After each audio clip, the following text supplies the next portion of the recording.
Sir, Himachal Pradesh में सियासी भूचाल थमने का नाम की बात कर रहे हैं, वो चीज़ सारी साफ हो गई जब हमारी सरकार ने असेंबली में कर रहे हैं। ये ज़्यादा मुझे लगता है कि जो 6 लोग पार्टी से विधानसभा से आज की डेट में वो 6 के 6 सदस्य जो है एमएलए नहीं रहे हैं। उनकी एमएलएशिप की जो सदस्यता है वो रद्द कर दी गई। अब सवाल आता है कि ऐसी परिस्थितियों के बारे में उन्होंने नहीं देखी। तो सरकार की और मुख्यमंत्री जी की प्राथमिकता लोगों के लिए काम करने की है। सादगी के साथ उनका बड़ा सिंपल सा काम है कि मैं लोगों की सेवा करने के लिए राजनीति में आया हूँ, और उस तरह से सरकार आगे बढ़ रही थी। अब सवाल है कि कुछ लोगों को महत्वाकांक्षा थी जो अभी अटैक कर रहे हैं मुख्यमंत्री जी पे, जो हरियाणा में बैठे हैं, जो हरियाणा में बैठ के बात कर रहे हैं कि ये सरकार ठीक नहीं चल रही है। मैं उनसे पूछना चाहता हूं कि आपकी मंशा क्या थी। आप इस बात को सारा हिमाचल प्रदेश की जनता सब जानते हैं कि आप मंत्रिमंडल में कैबिनेट के लिए सब कुछ कर रहे थे। तो कुछ लोगों की महत्वाकांक्षा थी, वो कैबिनेट की अपने बर्थ की लड़ाई लड़ रहे थे। वो उस बात को राज्यसभा के इलेक्शन में उन्होंने एक, मुझे लगता है कि ऐसा मॉडल बनाने का प्रयास किया कि हम जो है पार्टी के खिलाफ वोट करेंगे, उसे एक प्रेशर बना के हमको जो है कैबिनेट बर्थ मिल जाएगा। लेकिन ये सारी बातें उसमें आप देखें कि किस प्रकार वो लोग बजट के समय भी कांग्रेस पार्टी के साथ नहीं थे, और कहाँ हेलीकॉप्टर के जरिए सीआरपीएफ या बीजेपी के लोगों द्वारा जो षड्यंत्र किया गया, उसमें सब चीज़ों को जो मॉडल है इस सरकार का, पूरे देश के अंदर कितनी सरकारें गिरी, जो लोकतंत्र के अंदर लोगों द्वारा चुनी गई, उसको जिस प्रकार से जलील किया जा रहा है, लोकतंत्र के लिए अपने आप में बहुत बड़ा धब्बा है। खास तौर पे जो हमारा प्रदेश है, यहाँ पर जो मतदाता लोग हैं, आप हम सब जानते हैं कि देवभूमि में रहने वाले लोग हैं। इन चीज़ों को हमारे लोग बिल्कुल पसंद नहीं करते। आपको जिस पार्टी ने खड़ा किया, जिस पार्टी से आप चुनाव लड़े, आप उसके प्रति आपको लॉयल होना चाहिए। तो जो ये घटनाक्रम हुआ, निश्चित तौर पे इसमें भाजपा का बहुत बड़ा रोल है। हम ये जानना चाहते हैं जयराम जी से भी, जो पूर्व में मुख्यमंत्री रहे हैं भाजपा के, कि आप 1 साल पहले आपको जो है हिमाचल प्रदेश के लोगों ने नकारा है। आपको लोकतंत्र का सम्मान करते हैं या नहीं करते हैं? अगर लोकतंत्र के सम्मान की बात है तो 25 लोगों वाली और 40 एमएलए वाली सरकार में बहुत फर्क था, और ये हिमाचल का कल्चर नहीं था। तो ये सब कुछ हमारे लोगों को हरियाणा ले जाना, हेलीकॉप्टर्स द्वारा उनको लाना, फिर हेलीकॉप्टर्स द्वारा ले जाना, हरियाणा सरकार के ऑफिसर्स उनके लिए रहने का इंतजाम करना, तो ये सारी बातें क्या दर्शाती? इन सब के पीछे भारतीय जनता पार्टी का रोल था। तो ये हम यही बात जानना चाहते हैं कि जो आप बार बार पूर्व मुख्यमंत्री इस बात का जिक्र करते हैं कि ये सरकार अपने लोगों की वजह से गिरेगी, बिल्कुल नहीं, ये गलत बात है। इसके पीछे जो मॉडल भाजपा का पूरे देश में रहा है, आपने देखा पिछले कई सालों से कितनी विपक्ष की सरकारें गिराई गई। उसके पीछे एजेंसीज का मिसयूज होता है, उसके पीछे आप समझे कि धन और बल दोनों तरह का मिसयूज होके लोकतंत्र का जो ये मजाक उड़ाया जा रहा है देश में, इसका एक ताजा उदाहरण हिमाचल प्रदेश में देखने को मिला है। लेकिन एक बात यहाँ देखने को नहीं मिली है कि जहां भी इन्होंने प्रयास किए वहां काफी ज्यादा सरकारें गिरी, लेकिन यहाँ लोगों के पास जो लोग थे, हमारे चुने हुए लोग थे, उनसे बहुत सारे लोगों से भी संपर्क किया गया, उनको भी प्रलोभन दिया गया, लेकिन लोग टिके हुए हैं, उनका ज़मीर है, वो पार्टी में विश्वास रखते हैं, और सभी लोगों ने उनकी इस बात को ठुकराया है।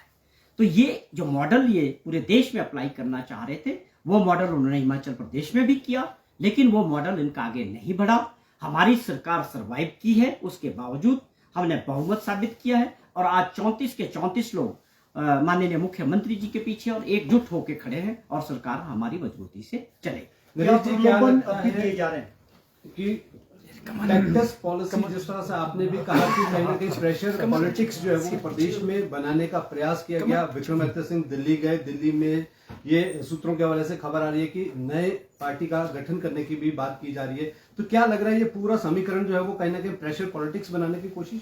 देखिए, ये सारी बातें तो मीडिया की स्पेकुलेशन होती है। जो हमारे सामने बात है, हमने आपसे की कि जयराम जी ने जो बात कही कि हमारा इसमें हाथ नहीं है, बिल्कुल गलत है। इस पूरे एपिसोड में बहुत सारे ऐसे लोग हैं जो ये बात को मान चुके हैं कि उनको ऑफर्स की गई कि आप डिफेक्ट करें चुनाव के, जब राज्यसभा के चुनाव के दौरान, और उसके बाद भी लगातार भाजपा के लोग इस बात का प्रयास कर रहे हैं कि हिमाचल प्रदेश में ये सरकार गिरे, लेकिन वो अभी तक सफल नहीं हुए। दूसरी बात है कि प्रलोभन वाली बात है, ये तो आप उनसे पूछें जो कर रहे हैं। आपको लगता है कि ये बिना प्रलोभन के, बिना धन बल के कोई सरकारें गिरती है क्या? गिर सकती है क्या? आज तक कितने क्यों नहीं लोगों गिरी? को प्रलोभन दिए जा रहे हैं सरकार के भीतर, क्योंकि प्रलोभन दिए जा रहे सत्ताधारी दल को, तो नहीं, वो बात बड़ी साफ है। आप इस मॉडल को पूछने में प्रश्न में क्या लॉजिक है? पूरे देश के अंदर हो रहा है, ईडी, सीबीआई, इनकम टैक्स, पैसा, धन बल, क्या नहीं चल रहा है? कोई पहली सरकार है? ये पूरे देश के अंदर ये मॉडल चल रहा है। लोकतंत्र किस चीज है? अगर आपने सरकार अपनी मर्जी से बनानी है तो ये इलेक्शन कराने का फायदा क्या है? लोकतंत्र का मतलब क्या है? कि लोगों द्वारा चुनी गई सरकार का सम्मान करना है। अगर 5 साल के लिए हमारी सरकार को हिमाचल प्रदेश की जनता ने जनमत दिया है तो आप काम करने दीजिए। आप उसके बाद लोगों के बीच जाइए। 1 साल पहले आपको नकारा गया, आप चोरी करके द्वारा जनमत को ना मानते हुए आप सत्ता में आना चाहते हैं। ये केवल सत्ता की भूख है, ये सत्ता की भूख है। लेकिन प्रदेश की जनता इस बात को अच्छी तरह जानती है, ये मॉडल हिमाचल प्रदेश में नहीं चलता है। जब भी पूर्व में कोई आदमी अपनी पार्टी को धोखा देके गया, उसका कैरियर हमेशा के लिए खत्म हो गया। आज इन 6 लोगों ने जो अपनी कांग्रेस पार्टी के साथ किया है, इसका खामियाजा उनको भुगतना पड़ेगा। आज उनमें बौखलाहट है क्योंकि उनकी सदस्यता चली गई है। तो हमें कोई बात नहीं, हमारे पास जो लोग हैं वो बिल्कुल टिके हुए हैं। हम प्रदेश की जनता की सेवा के लिए सरकार बनी है, उसको देखो होगा और कब होगा ये हमारा विषय नहीं है। लेकिन कांग्रेस पार्टी इस बात को लेके बड़ी साफ है कि इन लोगों की बीच जाएंगे, जनता के बीच जाएंगे, इनके करैक्टर की बात करेंगे, इनकी जो बातें ये कर रहे हैं मीडिया में, जो आज ये इल्जाम सरकार पे लगा रहे हैं या मुख्यमंत्री जी पे लगा रहे हैं, खासतौर पे राजेंद्र राणा जी की मैं अभी देख रहा था, ये सारी बातें वास्तविकता नहीं है। वास्तविकता कुछ और है। आपकी महत्वाकांक्षा है इसके पीछे। मुझे बोलने में थोड़ा व्यक्तिगत तौर पे हम किसी का क्रिटिसिज्म नहीं करते हैं कि जो ये बात कर रहे हैं, ये सब जानते हैं कि घर के अंदर कोई छोटे मोटे मन मुटाव थे तो उनको बैठ के सॉर्ट आउट किया जा सकता था। इतना बड़ा कारण नहीं है। ये केवल फेस सेविंग, अपने फैसले को सही ठहराने के लिए बेकार के इल्जाम लगाए जा रहे हैं। सरकार ने बेखूबी 12 महीने में वो काम किया, हिमाचल प्रदेश में वो दिशा दी है जो आज तक नहीं हुआ। ऐतिहासिक बजट दिए। कैंडिडेट थे राज्यसभा के सिंघवी साहब, उन्होंने सेसल होटल में वोटिंग के पहले दिन डिनर का इंतजाम रखा। उसमें सभी लोग आए। हमारे पास 40 विधायक कांग्रेस पार्टी के थे और 3 विधायक इंडिपेंडेंट थे। और इंडिपेंडेंट विधायक लगातार इन 12 महीनों से कांग्रेस के साथ एसोसिएट मेंबर के तौर पे काम कर रहे थे। और विकास की दृष्टि से मैंने खुद देखा, जोरों से उनके भी काम हुए, बिना भेदभाव के काम किए मुख्यमंत्री जी ने। अब आप शाम को साथ हैं, अब आपकी नियत नहीं है, सुबह आप वोट नहीं देंगे तो आपका क्या कर सकती है सरकार? हम भी धन बल का यूज करें? हम तो इस बात की राजनीति के बिल्कुल भी पक्षधर नहीं थे। आप पार्टी के आदमी हैं, पार्टी के साथ चलेंगे। जब पार्टी हाईकमांड ने किसी को कैंडिडेट दिया है तो हमको उसके साथ चलना है। तो ये तो जमीर तो आपका खराब हुआ, नियत तो आपकी खराब हुई। तो सुधीर और राजेंद्र राणा ने तो पहले ही फेसबुक वगैरह पे डाला था कि हमारा तो जो है ना ये जो दिक्कतें हैं उसको दूर नहीं, किया तो जाए। आप, वही मेरा सवाल भी है कि जो लोगों ने ये किया है उनकी मंशा क्या थी, वो क्या चाहते हैं, क्यों उन्होंने ऐसा किया, ये प्रश्न है। ये आज उस क्षेत्र की जनता जिन्होंने उनको चुना था, वहां भी रोष है लोगों कि भाई हमने आपको चुना, आप किन मुद्दों को लेकर छोड़ के चले गए? कौन सी ऐसी बड़ी समस्या थी? या तो आप साफ करें कि हमें मंत्रिमंडल चाहिए था, उसमें स्थान चाहिए था, वो हम इंतजार नहीं कर पा रहे थे।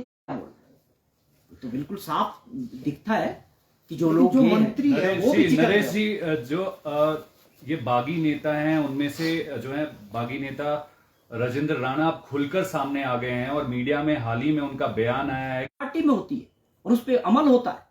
लेकिन जो आपने किया है उसके बाद आपका तो यू वांट टू जस्टिफाई कि हमने ये, क्योंकि उसको जस्टिफाई करने के लिए, फेस सेविंग के लिए आप दूसरों पे इल्जाम लगा रहे हैं। जो हजारों लाखों लोगों ने हमको वोट दिया, एक उम्मीद के साथ सरकार बनाई, उस उम्मीद को आज कौन जिम्मेवार है? उसको अगर ये सरकार गिरती है तो ये 6 लोग जिम्मेवार है।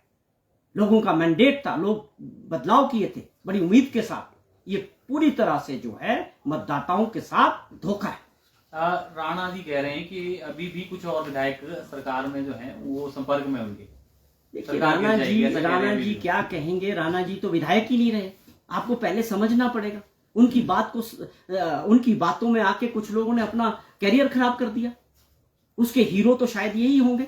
आज बहुत लोग संपर्क में उस पछता रहे हैं कि हमने क्या कर दिया। उनके साथ जाके बहकावे में आ गए, सड़क पे पहुंच के दोबारा लोगों के बीच जाना पड़ेगा। 1 साल के अंदर राणा जी ने तो सारा माहौल खराब किया। तो ये राणा जी की बात फेंक रहे हैं, इससे कुछ उनको मिलने वाला नहीं है कि वो ये सोचते हैं कि और लोग खड़े। ये सभी बातें सिर्फ एक फैलाने वाली बात है, गुमराह करने वाली बात है। तो आपको लगता है कि इतने बड़े घटनाक्रम के बाद देश में भारतीय जनता पार्टी सरकार गिराना चाहे, वो सरवाइव कर जाए, तो मुझे बड़े हर्ष के साथ इस बात को स्वीकार करता हूं कि हमारे जो लोग हैं कितने जमीर वाले और टिके हुए हैं, जो आज भी इन परिस्थितियों में कांग्रेस पार्टी और सरकार के साथ खड़े हैं। नरेश जी, आपने जिस तरह से कहा जनमत कांग्रेस के साथ है और जिस तरह से जनता ने भी जो है परिवर्तन के लिए कांग्रेस को सत्ता में तंत्र की बात करते हैं, लोग चुनाव करते हैं, वोट डाल